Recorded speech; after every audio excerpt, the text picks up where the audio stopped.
This channel does not promote any violent, harmful, or illegal activities. All content provided by this channel is meant for an educational purpose only. দীর্ঘ কয়েক বছরের দাবি মেনে চালু হচ্ছে নতুন হল্ট স্টেশন। আগামী বছরের এপ্রিল মাসের মধ্যেই কাজ শুরু হবে বলে জানালেন বিজেপি সাংসদ অভিজিৎ গঙ্গোপাধ্যায়। তমলুকের রাজগোদা এবং পাঁশকুড়ার রঘুনাথবাড়ি রেল স্টেশনের মাঝে নীলকুণ্ঠায় নতুন স্টেশন করার জন্য স্থানীয় বাসিন্দারা দীর্ঘদিন ধরে দাবি জানিয়ে আসছিলেন। 1987 সাল থেকে আন্দোলন করেছি, প্রতিটি রেল মন্ত্রীকে চিঠি দিয়েছি, কাজ হয়নি।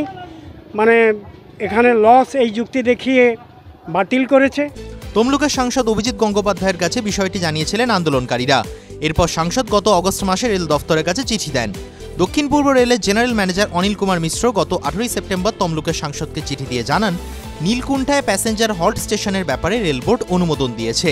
এর জন্য 6,05,07,135 টাকার আর্থিক অনুমোদন দেওয়া হয়েছে।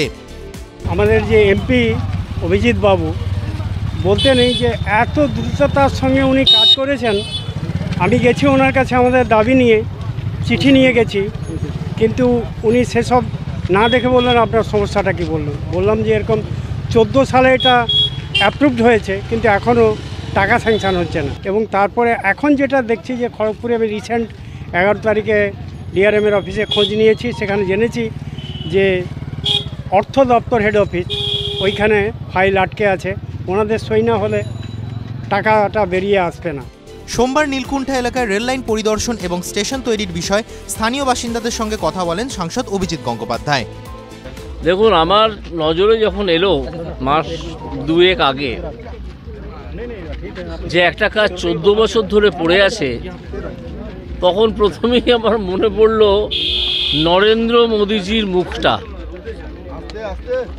যদি তার কাছে এই খবরটা যায় যে একটা কাজ 14 বছর ধরে স্যাংশন হয়ে পড়ে আছে, অথচ অর্থ বরাদ্দ হয়নি, কাজটা শুরুও হয়নি, শেষের তো প্রশ্নই ওঠে না,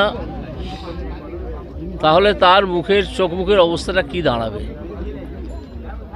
তো আমি তো সঙ্গে সঙ্গে একটা চিঠি লিখলাম এই আশা নিয়ে যে দ্রুত কাজ হবে, এবং দ্রুত কাজ হলো। এতদিন পড়ে থাকা এতে আমি লিখেছিলাম যে এতদিন পড়ে আছে, এবার যদি না হয় আমি কিন্তু রেল দপ্তরে মিনিস্টারকে একটা চিঠি লিখব। তো দেখলাম এসব করতে হলো না, দ্রুত হয়ে গেল, চিঠিটা চলে এলো যেখানে একটা হল্ট স্টেশন হবে, টাকা বরাদ্দ হয়ে গেল, এবং এই বছরে কাজটা শুরু হবে এইরকম একটা উল্লেখ চিঠিতে আছে। স্টেশন তৈরির অর্থ বরাদ্দ হয়েছে এবং কাজ দ্রুত শুরু হবে। এই খবর 2 গ্রামের মধ্যে ছড়িয়ে পড়তে স্থানীয় বাসিন্দারা যথেষ্টই খুশি। TV9 Bangla digital.